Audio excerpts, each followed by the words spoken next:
विनायक, गणपति जी और किसान की प्रेरक कथा, आस्था की सच्ची शक्ति। भारत की प्राचीन कथाएं केवल मनोरंजन के लिए नहीं होती, बल्कि उनमें जीवन के गहरे सत्य छिपे रहते हैं।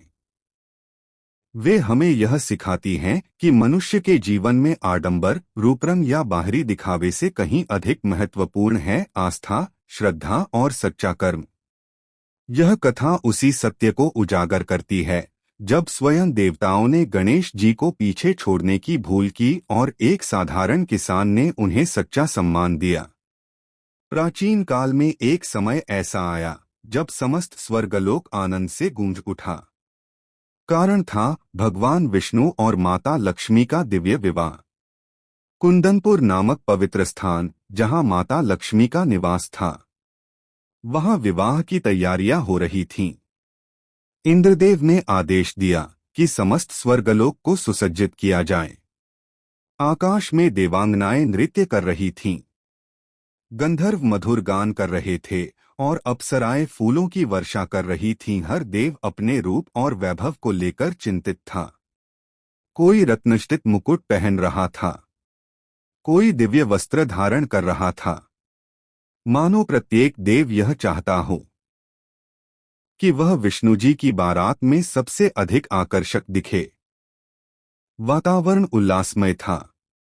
वीणा की मधुर ध्वनि, शंख घंटियों का गुंजन और दिव्य पुष्पों की सुगंध चारों ओर फैली हुई थी। जैसे ही सभी देव एकत्र होकर यात्रा के लिए तैयार हुए, तभी वहां विनायक, विघ्नहर्ता, प्रथम पूजनीय भगवान गणेश प्रवेश करते हैं।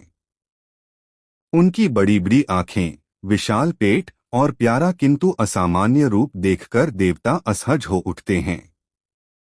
कुछ देव आपस में कहने लगे, देखो देखो, यदि गणेश हमारे साथ विवाह में गए तो बारात की शोभा कम हो जाएगी। हाँ, और इनकी भोजन की आदत तो सब जानते ही हैं, कहीं यह सारा प्रसाद अकेले न खा जाए। ये बातें धीरे धीरे भगवान विष्णु तक पहुंचती हैं। विष्णु जी का हृदय तो करुणामय था। वे गणेश जी को अपमानित नहीं करना चाहते थे, परंतु जब इंद्र, वरुण और अन्य देवताओं ने मिलकर दबाव बनाया तो उन्हें कहना पड़ा, प्रिय गणेश, हम सब विवाह में जा रहे हैं, परंतु स्वर्गलोक की देखभाल का उत्तरदायित्व मैं आपको सौंप रहा हूं। आप यहां रहकर इसकी रक्षा करें। गणेश जी को यह सुनकर दुख हुआ, परंतु वे आज्ञाकारी थे। उन्होंने सिर झुकाकर कहा, जैसी आपकी इच्छा प्रभु। देवताओं के चले जाने के बाद गणेश जी गहन विचार में बैठे। तभी वहां देवर्षि नारद मुनि प्रकट हुए। वे तीनों लोकों में भ्रमण करते हुए सब देख चुके थे। नारद जी ने कहा, वत्स गणेश, देवताओं ने तुम्हारे साथ अन्याय किया है। उन्हें यह समझना होगा कि किसी की महानता उसके रूप या दिखावे से नहीं आंकी जाती। तुम्हें अपने सम्मान की रक्षा करनी होगी। गणेश जी ने पूछा, गुरुदेव, पर मैं यह कैसे करूं? नारद मुस्कुराए और बोले, तुम्हारे वाहन चूहे अत्यंत चपल हैं। उनकी सेना तैयार करो। उन्हें आदेश दो कि विवाह मार्ग की सड़क के नीचे सुरंग बना दें। जब देवताओं के रथ और हाथी उस मार्ग से गुजरेंगे तो सड़क धंस जाएगी। तब उनकी विपत्ति से मुक्ति केवल तुम्हारे नाम के स्मरण से ही संभव होगी। गणेश जी को यह योजना उचित लगी। उन्होंने अपने असंख्य चूहों को बुलाया और आदेश दिया। कुछ ही समय में पूरी सड़क अंदर से खोखली हो गई। अब विवाह यात्रा आरंभ हुई। आकाश से पुष्पों की वर्षा हो रही थी। रथों की कतार, हाथियों की गर्जना और घोड़ों की टापों से धरती थर्रा रही थी। देवता अपने अपने रथों में गर्व से बैठे थे। हर कोई सोच रहा था कि वह सबसे सुंदर और श्रेष्ठ लग रहा है। पर जैसे ही रथ कुंदनपुर की ओर बढ़े, अचानक मार्ग धंसने लगा। पहले तो छोटे रथ धंसे, फिर बड़े बड़े हाथी भी दलदल में फंस गए। विष्णु जी का दिव्य रथ भी गहराई में धंस गया। देवता घबराकर एक दूसरे को देखने लगे। इंद्रदेव ने बिजली का आह्वान किया पर रथ नहीं निकला। वरुण ने जल से हलचल की पर कुछ न हुआ। अग्निदेव ने तेज अग्नि प्रज्वलित की पर पहिया वहीं धंसा रहा। समस्त देवता असहाय हो गए। उसी समय वहां से एक साधारण किसान गुजर रहा था। वह फटे पुराने कपड़े पहने था। चेहरा पसीने से तर था, पर उसकी आंखों में आत्मविश्वास चमक रहा था। उसने देवताओं की दशा देखी और आगे बढ़कर कहा, हे देवगण, यदि आप अनुमति दें तो मैं प्रयास कर सकता हूं। देवताओं ने एक दूसरे की ओर देखा। कुछ हंसे।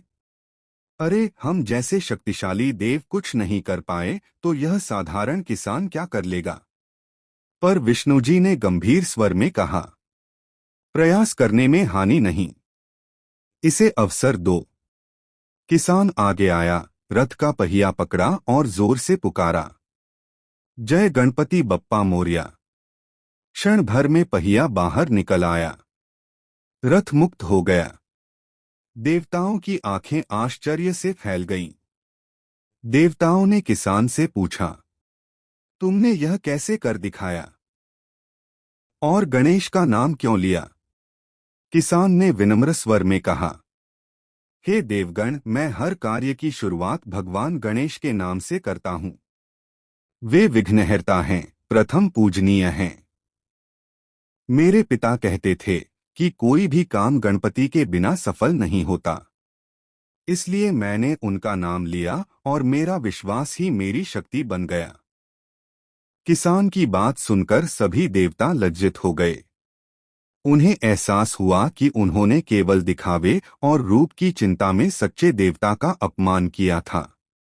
देवता तुरंत स्वर्ग लौटे और भगवान गणेश से क्षमा मांगी। उन्होंने स्वीकार किया कि उन्होंने गणेश जी की महानता को न समझकर घोर भूल की। गणेश जी ने करुणा से सबको क्षमा किया और मुस्कुराकर बोले, सच्ची पूजा वही है जो हृदय से की जाए। किसी के रूप, आकार या आडंबर से उसकी महत्ता कम नहीं होती। ईश्वर केवल आस्था और सच्चे मन को देखते हैं। इसके बाद सभी देवता गणेश जी को ससम्मान बारात में ले गए। जहां पहले गणेश जी को पीछे छोड़ दिया गया था, अब वे सबसे आगे प्रथम पूजनीय बनकर बारात का नेतृत्व कर रहे थे। यह कथा हमें गहन प्रेरणा देती है। रूप या बाहरी दिखावा मायने नहीं रखता। असली महत्व है चरित्र, कर्म और आस्था का। आस्था से असंभव भी संभव हो जाता है। किसान के पास न शक्ति थी न वैभव, परंतु गणेश जी पर उसकी अटूट श्रद्धा ने उसे असंभव कार्य करने की शक्ति दी। ईश्वर विनम्र और सच्चे भक्त को प्रिय मानते हैं। देवताओं के गर्व से अधिक महत्व किसान की सरल भक्ति का था। अपमान और अन्याय का उत्तर प्रतिशोध से नहीं, बल्कि शिक्षा से देना चाहिए। गणेश जी ने देवताओं को क्षमा किया और उन्हें सच्चा मार्ग दिखाया। आज भी जब कोई नया कार्य शुरू होता है तो सबसे पहले गणेश जी का नाम लिया जाता है। इसका मूल कारण यही कथा है, जिसने बताया कि गणपति ही विघ्नहर्ता हैं, वे ही मंगल करता हैं। इसलिए हर सफलता, हर विजय और हर मंगल कार्य का प्रथम कदम है। श्री गणेशाय नमः। ऐसी ही एक प्रेरणादायक कथा है भगवान गणेश और उनके भाई कार्तिकेय की परिक्रमा की कहानी। यह कथा हमें यह सिखाती है कि जीवन में केवल बल और गति से नहीं, बल्कि सही दृष्टिकोण, बुद्धि, आदर और विनम्रता से भी विजय प्राप्त की जा सकती है। एक बार कैलाश पर्वत पर देवताओं के बीच चर्चा छिड़ी कि भगवान शिव और माता पार्वती के दो पुत्रों गणेश और कार्तिकेय में से कौन श्रेष्ठ है। देवताओं ने निर्णय लिया कि जो पूरी पृथ्वी की परिक्रमा कर सबसे पहले लौटेगा, वही विजेता होगा। कार्तिकेय अपने वाहन मयूर पर सवार होकर तुरंत उड़ान भरते हैं। उनका तेज और साहस देखकर सभी दंग रह जाते हैं। दूसरी ओर गणेश जी अपने वाहन चूहे के साथ शांत बैठे मुस्कुरा रहे थे। सबको लगा कि वे पीछे रह जाएंगे, परंतु गणेश जी ने नया दृष्टिकोण अपनाया। उन्होंने अपने माता पिता भगवान शिव और माता पार्वती के चारों ओर 3 बार परिक्रमा की और कहा, माता पिता ही संपूर्ण जगत हैं। संसार की सारी सृष्टि उनकी छाया में विद्यमान है, अतः इनके चारों ओर परिक्रमा करना ही मेरे लिए पूरी पृथ्वी की परिक्रमा के समान है। जब कार्तिकेय संसार की यात्रा करके लौटे, तब तक गणेश जी विजेता घोषित हो चुके थे।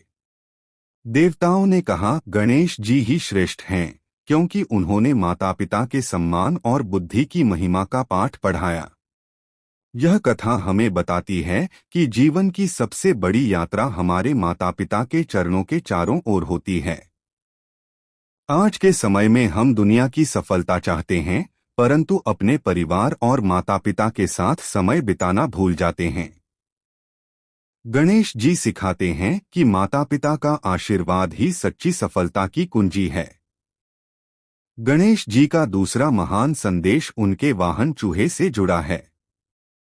लोग अक्सर छोटे, कमजोर या साधारण दिखने वाले व्यक्तियों को कमतर समझते हैं, लेकिन गणेश जी ने चूहे को अपना वाहन बनाकर यह सिखाया कि कोई जीव कितना भी छोटा क्यों न हो, उसका योगदान महान हो सकता है। यह हमें यह भी सिखाता है कि जीवन में कभी किसी की कदकाठी, पद या स्थिति देखकर उसका मूल्यांकन नहीं करना चाहिए। इस कथा की सीख आधुनिक जीवन में भी उतनी ही प्रासंगिक है। परिवार का महत्व। सच्चा विजेता वही है जो अपने परिवार का सम्मान करता है। बुद्धि बनाम बल। केवल मेहनत नहीं, सही दिशा में सोच भी आवश्यक है। छोटों का सम्मान हर व्यक्ति, चाहे कितना भी छोटा क्यों न हो, जीवन में बदलाव ला सकता है। विनम्रता और कृतज्ञता। चाहे हमारी उपलब्धियां कितनी भी बड़ी हों, हमें विनम्र बने रहना चाहिए। प्रेरणादायक संदेश। बुद्धि से बड़ी कोई शक्ति नहीं। माता पिता की सेवा ही सच्ची तीर्थयात्रा है। सफलता उसी की होती है जो सोच में नया रास्ता बनाता है। कभी किसी को छोटा मत समझो, वही बड़ा बदलाव ला सकता है। असली महानता ऊंचाई से नहीं, विनम्रता से प्रकट होती है। गणेश जी की यह कथा हमें 2 महान सिद्धांत सिखाती है। माता पिता का सम्मान ही जीवन की सबसे बड़ी साधना है।